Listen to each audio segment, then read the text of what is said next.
여러분 혹시 이런 경험 있으신가요? 무더운 여름날 냉장고 문을 열었는데 복숭아 향이 싹 퍼지는 그 순간 입안에 침이 고이고 마음까지 촉촉해지는 기분. 그런데 말입니다. 우리가 그저 달콤하고 시원해서 먹는 복숭아. 그 안에 우리 몸을 살리는 놀라운 비밀이 숨어 있다는 사실 혹시 알고 계셨나요? 오늘은 50대 이후 꼭 챙겨야 할 복숭아의 효능부터 먹을 때 조심해야 할 숨겨진 위험, 그리고 건강하게 즐기는 꿀팁까지 하나하나 풀어드리겠습니다.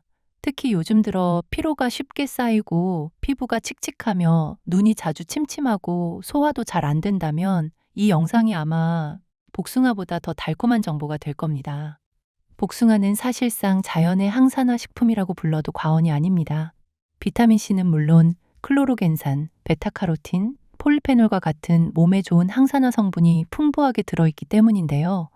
우리 몸은 40대와 50대를 지나면서 노화와 함께 활성산소가 쌓이기 시작합니다. 이 활성산소는 피부를 칙칙하게 만들고 혈관 건강에 좋지 않은 영향을 줄 수 있습니다. 그런데 복숭아에 들어있는 클로로겐산과 폴리페놀 같은 항산화 성분은 활성산소로부터 세포를 보호하는 데 도움을 줄 수 있습니다. 뿐만 아니라 복숭아는 피부 건강에도 도움을 줄 수 있습니다. 복숭아에 들어있는 비타민C와 폴리페놀 성분은 콜라겐 생성과 피부 탄력 유지에 필요한 영양소를 공급해 줍니다. 나이가 들수록 볼살이 처지고 피부가 푸석푸석해지는 느낌이 들 수 있는데요. 이럴 때 복숭아처럼 비타민과 항산화 성분이 풍부한 과일을 꾸준히 섭취하면 피부 건강을 관리하는 데 도움이 될 수 있습니다. 혈압과 혈관 건강이 걱정되신다면 복숭아 속 칼륨에도 주목할 필요가 있습니다. 우리가 평소 짜게 먹으면 몸속에 나트륨이 쌓이면서 혈압 관리에 어려움을 줄 수 있는데요. 칼륨은 몸속 나트륨 배출을 돕는 영양소입니다. 따라서 평소 식단과 함께 복숭아를 적당량 섭취하면 균형 잡힌 영양 관리에 도움이 될 수 있습니다. 다만 신장 기능이 좋지 않거나 칼륨 섭취를 제한해야 하는 분들은 반드시 의료진과 상담한 뒤 드시는 것이 좋습니다.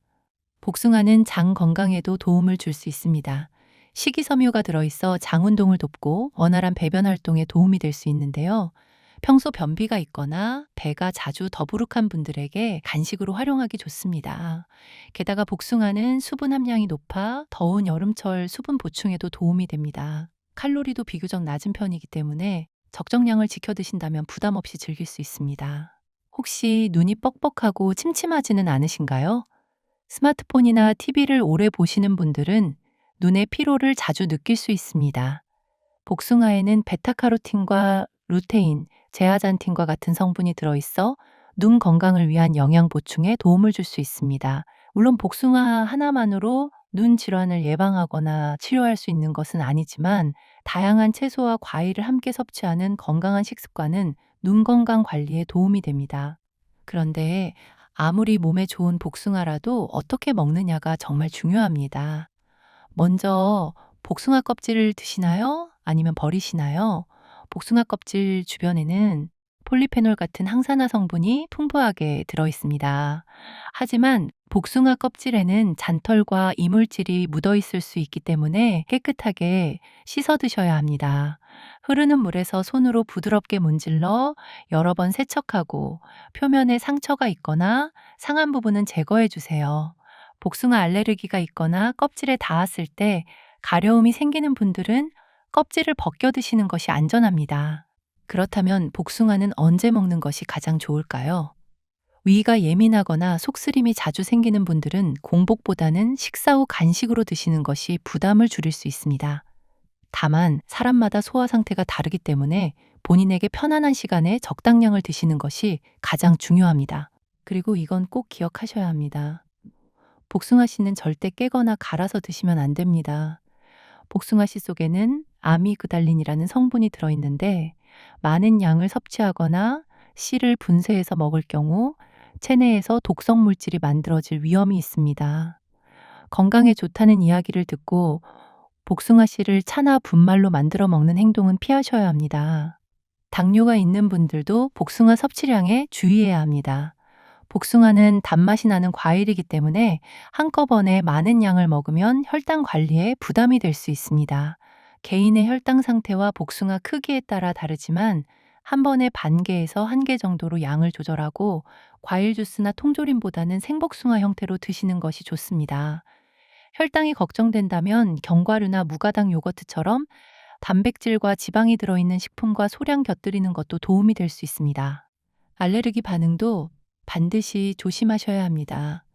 복숭아를 먹은 뒤 입안이나 입술이 간지럽고 목이 따갑거나 붓는 느낌이 나타날 수 있습니다. 심한 경우 숨이 답답하거나 전신 두드러기, 어지럼증이 생길 수도 있는데요. 이런 증상이 나타난다면 즉시 섭취를 중단하고 진료를 받아야 합니다. 특히 평소 사과, 자두, 체리 등 다른 과일에 알레르기 반응이 있었던 분들은 복숭아를 먹을 때 더욱 주의해 주세요. 마지막으로 복숭아 보관법도 중요합니다. 아직 단단하고 향이 약한 복숭아는 직사광선을 피해 서늘한 실온에서 하루 이틀 정도 후숙해 주세요. 충분히 익은 뒤에는 키친타월이나 종이로 한 개씩 감싸 밀폐용기에 넣고 냉장 보관하면 수분이 빠지는 것을 줄일 수 있습니다. 다만 냉장고에 너무 오래 두면 맛과 향이 떨어질 수 있으므로 가능한 한 빠르게 드시는 것이 좋습니다.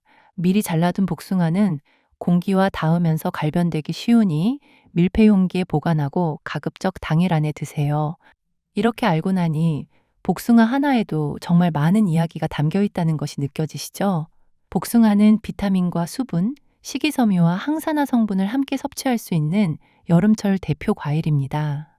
하지만 몸에 좋다고 해서 무조건 많이 먹기보다는 자신의 건강 상태에 맞게 적정량을 지키는 것이 중요합니다. 이제부터 복숭아를 드실 때는 하루 한 개 정도 식후에 드시고 껍질은 깨끗하게 씻어주세요. 씨는 반드시 버리고 알레르기 반응이 나타나지 않는지도 꼭 확인하셔야 합니다. 그리고 달콤하고 신선한 복숭아를 찾고 계신 분들을 위해 영상 아래에 복숭아 구매 링크도 남겨두었으니 필요하신 분들은 확인해 보세요. 오늘 영상이 도움이 되셨다면 좋아요와 구독, 알림 설정도 꼭 부탁드립니다. 여러분의 건강을 위한 유익한 정보로 다시 찾아오겠습니다. 늘 건강하세요.